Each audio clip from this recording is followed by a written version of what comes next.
Hello, hello, hi, gigpreneur. What is happening? What's going on? Happy Saturday in hopes that you squeezed more out of your day than the day squeezed out of you.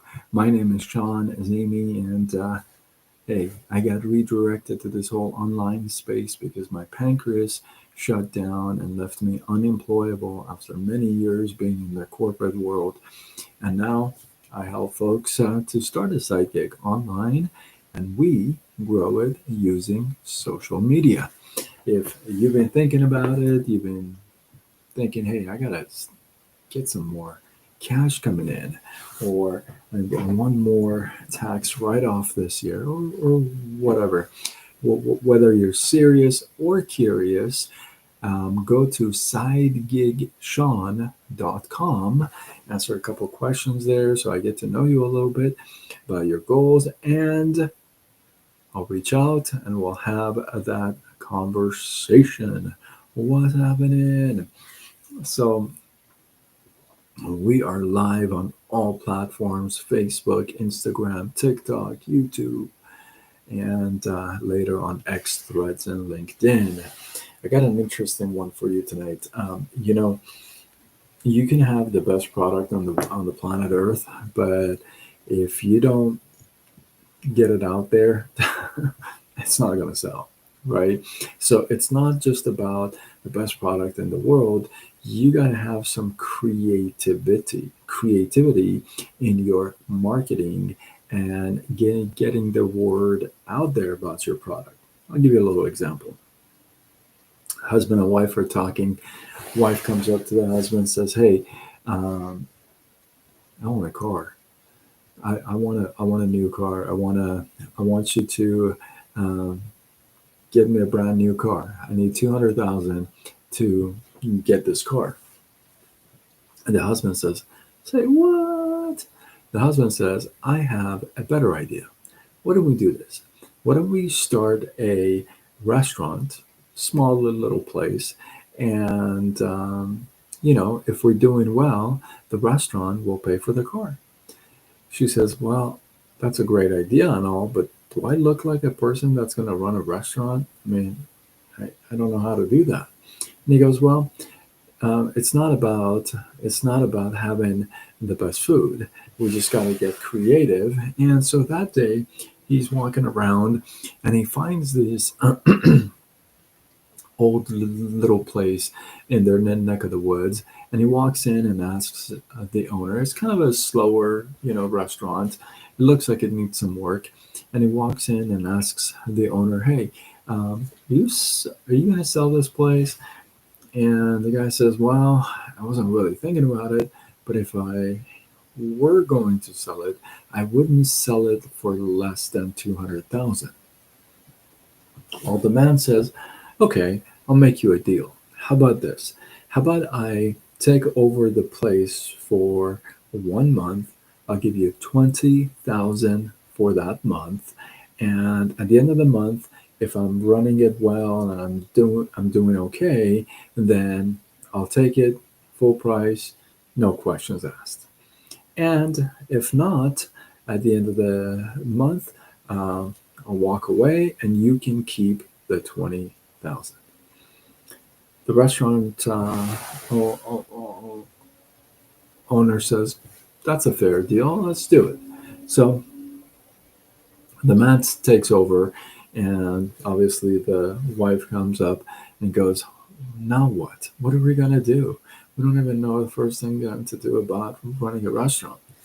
The guy says, "Sumir, how are you? Welcome, welcome. Good to see you. Namaste, namaste." So the guy says, "Well, here's the first thing we're going to do. We're going to put out a bunch of cans of soda by the front door, and we're going to tell everybody whoever wants whatever they pick up in one hand, they can have for free." And the wife says, "Oh, okay, all right. So whatever cans of soda they can pick up with one hand, they can they can take it for free. And he says yes. And we'll even tell them that if they video this thing and post it on social media platforms, then they can go again. They can actually go twice. They can go and take whatever they can with one hand twice, and it's theirs for free. And so the wife says, I'm not sure how this is going to help gen- generate some income. Sounds like you're giving everything away, and nobody's even going to come inside the restaurant. They're just going to take the cans and go.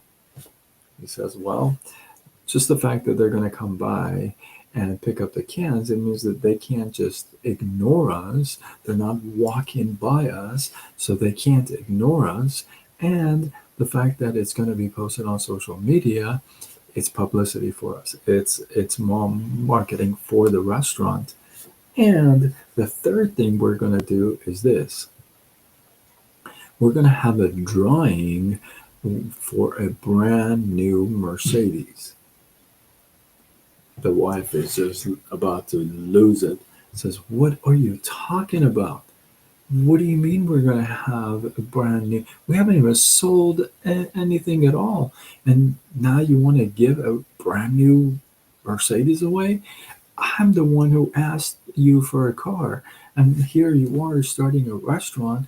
And now you want to give a Mercedes away? The man says, well, there is a condition to this. And the condition is that we're going to have a drawing for whoever that comes in and spends $200. They get a drawing in a bowl for the Mercedes. And the rule is it has to be $5,000 for us to go ahead and do the drawing. And she says, okay. So the man says, look, if it's 5,000 people that are going to come into the store and they're going to spend $200, that's $1 million. Let's just say that we're going to take 40% profit and just 60% cost. So we are at $400,000 profit. Let's say we spend $100,000 on the Mercedes, the prize, and we're still left with $300,000. We'll give $200,000 for the restaurant. We purchase it, and we are still $100,000 in profit. The wife is just blown away how creative this man is. Her husband says, wow, that is amazing. And he says, you know what? When you want to bring a product to the marketplace, it doesn't matter if it's the best product on the planet Earth if nobody knows about it. If nobody sees it, nobody hears about it, and nobody buys it, then what good does it do? It doesn't matter how good the product is. So in the marketplace, you gotta be creative with your marketing. You can't just open up a store, restaurant, sit there and wait for people to come by. Now, I'm not saying give free cans of soda away or whatever. What I am saying is that you got to be creative in your marketing and your reach outs where people are actually excited, interested to come and see you and buy from you. So I thought that's a pretty cool little story for a Saturday night, a big lesson, eye opener, really, in your marketing. So get creative, get out there, have some fun, and get creative. So with that, hopefully you guys got some love, some inspiration, some value. I appreciate you. Drop your thoughts, your comments below, like Henry is. What's up, Henry? And if you feel like you know somebody who could get value from this, then let's go. Let's go. Let's do this. Tag them to this, share it with them. You requested. I don't know what you requested. Hey, Stacy, how are you? Hopefully, you circle back, watch the replay because I'm about to shine off. And yeah, with that, if you're not following me, I mean, I am pretty awesome. I would say follow me. I'm creative with your marketing to generate sales. Yes, Samir. Yes. Um, so I don't think I touched the screen, bro. I didn't even do anything. So I must have got flushed myself. So yeah. If you're not following me, you can if you like on different platforms: Facebook, Instagram, TikTok, YouTube, X, LinkedIn, Threads, everywhere. And I go with Side Gig Sean. Let's see, I got John, who's got a comment on TikTok, says, if you could change one thing about the world, what would it be? Oh my goodness. That is a loaded question. Um, if I could change one thing about the world, what would it be? I would change myself because you can't change the world. So just keep working on yourself. That's what I would do. I just keep getting better myself, and and I would contribute more to the world myself in a better way. So that's kind of what I would do. Because what are you going to do? You're going to change the world? How are you going to do that? Sometimes we don't even change our bed sheets for a couple of weeks. You know what I mean? Let's start there. What advice would you give your 15-year-old self if you had a chance? Um, uh, um, what would I give my 15-year-old self? Advice. Yeah, I would say that's a good question.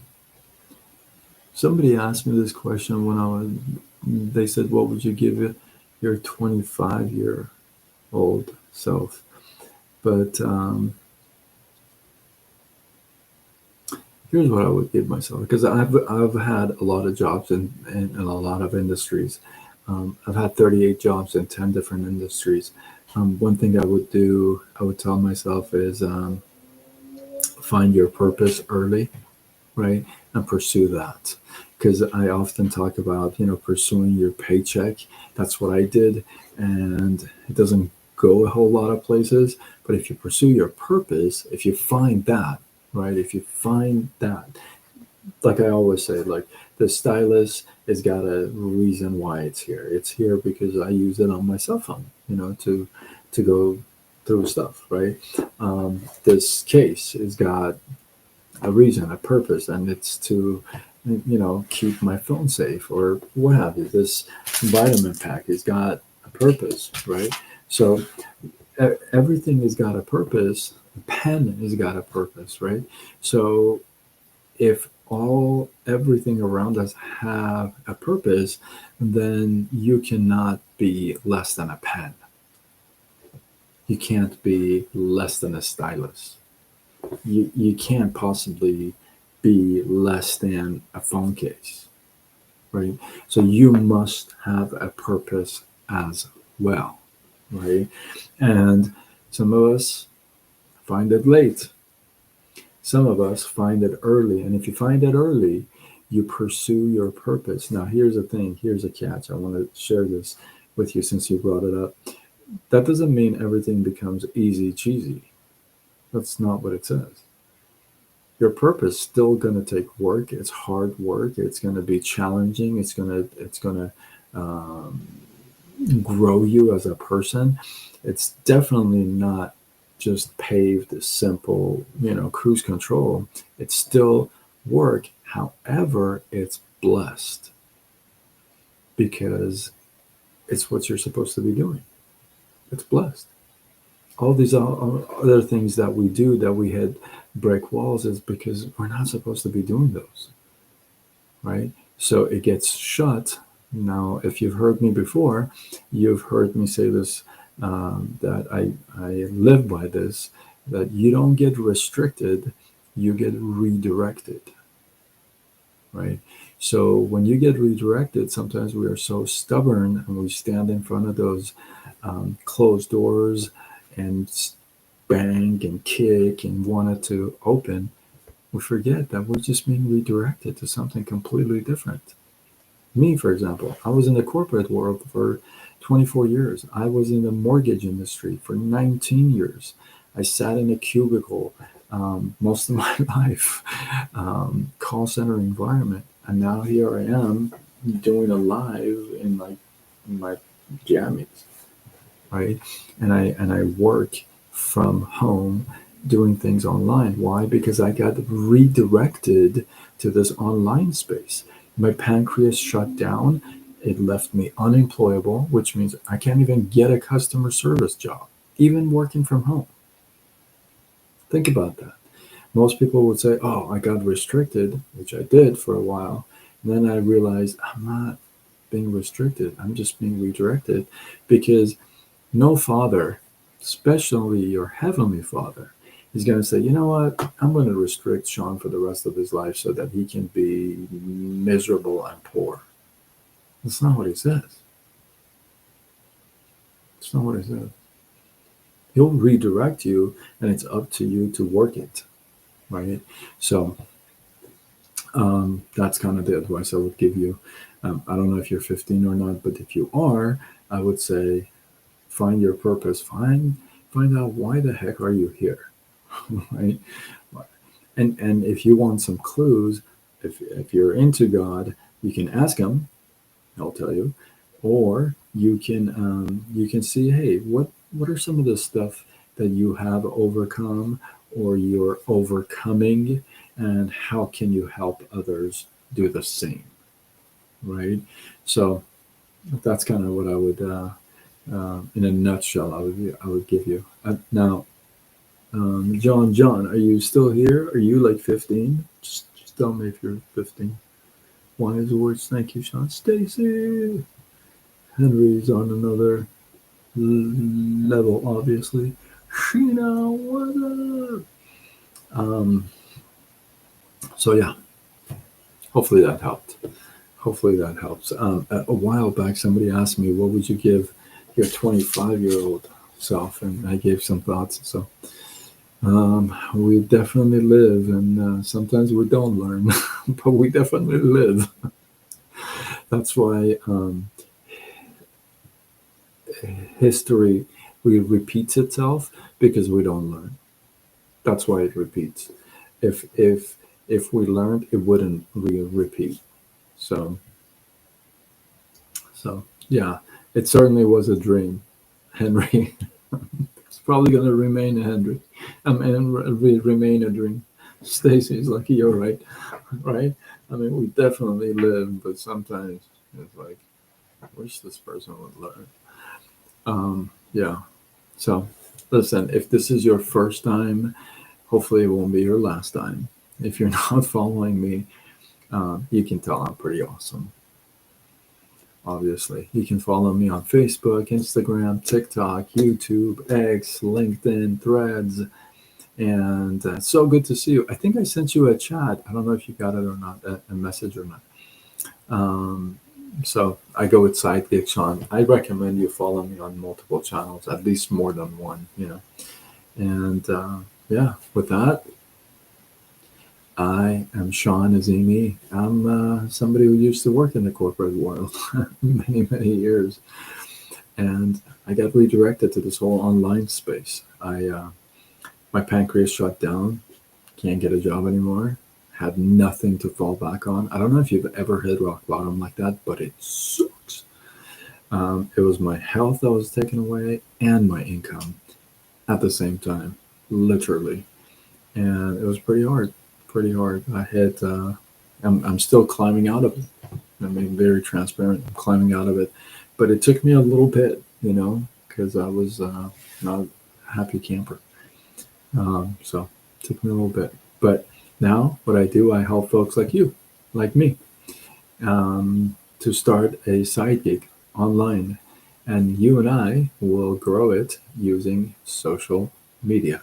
So if you've been thinking about it, if you're serious or curious, if you want some more tax write offs, you just want some more money because of the holidays and stuff. So drop the, or actually do this. Go to sidegigshawn.com. I ask you a few questions there. Just answer those questions. They're short, just a couple of questions. And that way I get to know you a little bit and I'll reach out. We'll have that conversation. So that's sidegigshawn.com. With that, I am signing off until tomorrow when we do it all over again. Much love.